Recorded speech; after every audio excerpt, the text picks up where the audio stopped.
With his signature sense of wit, my next guest is on a mission to find out how the world is going to end. Back for season 2, here's a look at the Canadian Screen Award-winning series, We're All Gonna Die, even Jay Baruchel. I'm gonna ask some of the smartest people I can find to help me face my fears. Just horrifying. Again. Cool. I'm gonna get them to explain some of the ways humanity could be, well, even more of a garbage fire. I'm gonna figure out if we're all gonna die. My God. Yes, even me. Please welcome Canadian actor, director, and author, Jay Baruchel.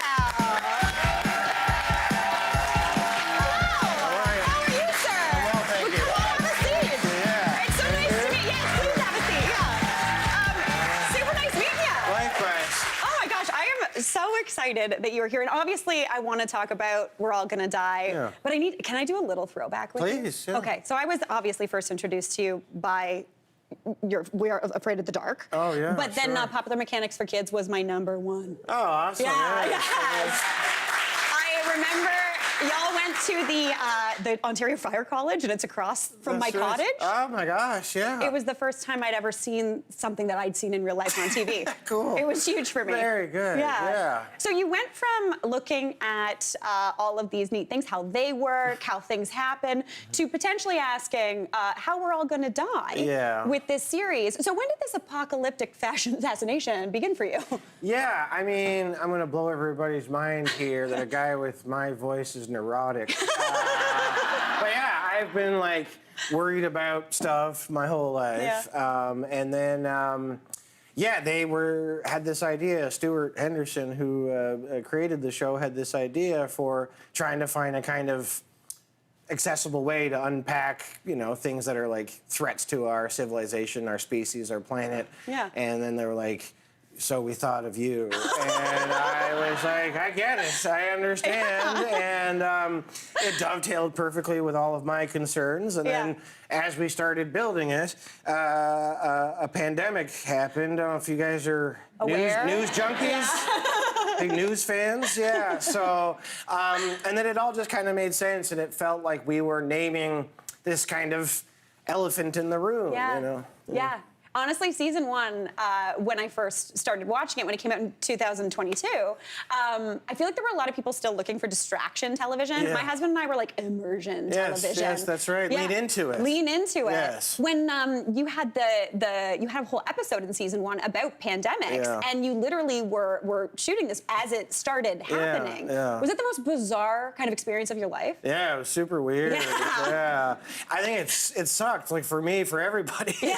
But yeah, we were like doing our first interview for the pandemic episode. We went down to Los Angeles and I was interviewing Max Brooks. And at that point, it was like a big news story, but it hadn't kind of left Asia yet. Yeah.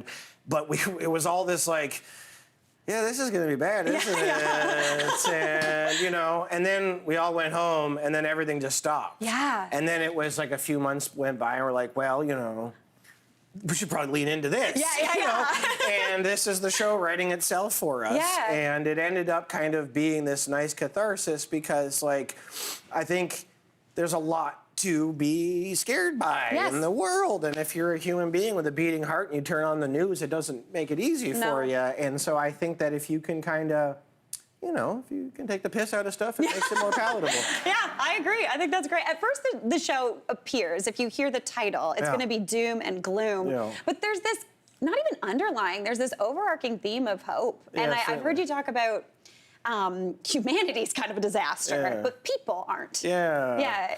That's what's like kind of really heartening about talking to all these folks is these are people that really care. And they're getting the chance to share to the world why they care about a thing that maybe isn't getting as much attention as it should. And yeah, like, you know, when you turn on the news, it's a bummer. But when I'm out in the street, people are still holding doors or saying, excuse me, or you drop this, you know? And so, yeah, humanity is hard to root for, but people are awesome. And this show has, God help me, it's made me an optimist, which is embarrassing. Because optimism is so hokey. But I always feel like a chump because I'm an optimist too, and I'm like, I know I'm a chump, but yeah. As a '90s kid, it just feels awful to be like, you know what? I think it's okay. It's gonna be okay. Yeah. But I really do believe that. I think that like in the scope of human history, this is the best we've ever done. As bad as it is out there, and it is, but it's always been. And but this is the best it's ever been, and it's. I don't know. I find that gives me hope. Yeah, I agree. I think that's a neat thing. Like, you go into the show thinking it's just going to reinforce your worldview, and then you get tricked into having hope. Yeah, hopefully a spoonful of sugar helps the medicine go down. For sure. Well, like you were talking about, you get to talk to all these scientists, these top kind of minds in all these different fields, from everything from pandemic theory to alien theory. Yes, that's right. What was the biggest thing you learned on either first season or second season? Oh, well, there's something I found out that I can't get out of my head. Got it, okay. And it changes everything, and, well, I'll just ruin everybody's day here. No, it's this, we do an episode about simulation theory, the idea that all of this is just a simulation. Oh, no.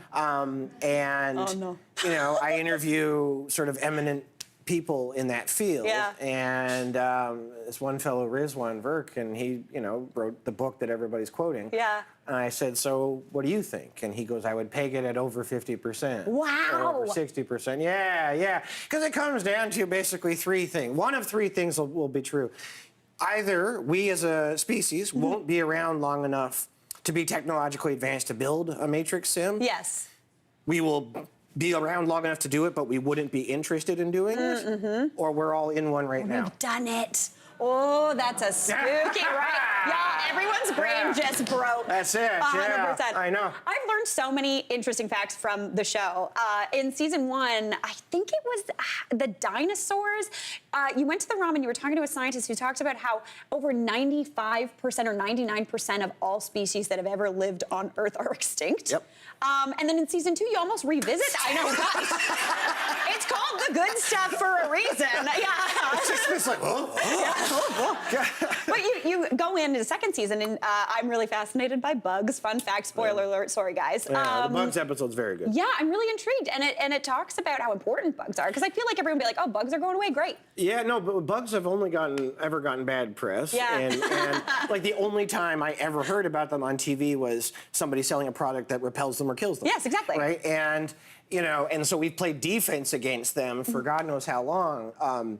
But we need them, and that's not just like, oh, we all need everything. It's someone put, there's a quote in the Insect Apocalypse episode where it's like basically says like, think of bugs as the glue keeping the wing on the airplane of existence. Oh, whoa. Yeah. First off, what airplane, Jay, what airplane are you riding that there's a glue holding it together? There's something called airplane glue. But, yeah, so it's like without them, as one of the guys that we talked to says, without bugs, in a world with no bugs, there would just be corpses and poop piling up everywhere. God. Yeah. Y'all, listen, I am going to tell you, this was I'm sorry that there was food, and I just brought it to that. I'm sorry. It was a terrible thing to say in a kitchen. It does smell good in here, too, but I'm not going to lie. Yes. Listen, I will say it is such a hope-filled show. It deals with really hard issues. You're the perfect person to do it. It's so funny. It's witty. It's a delight to watch. Thank you. Congratulations on season 2. Thank you for having me. Hey, Mary here.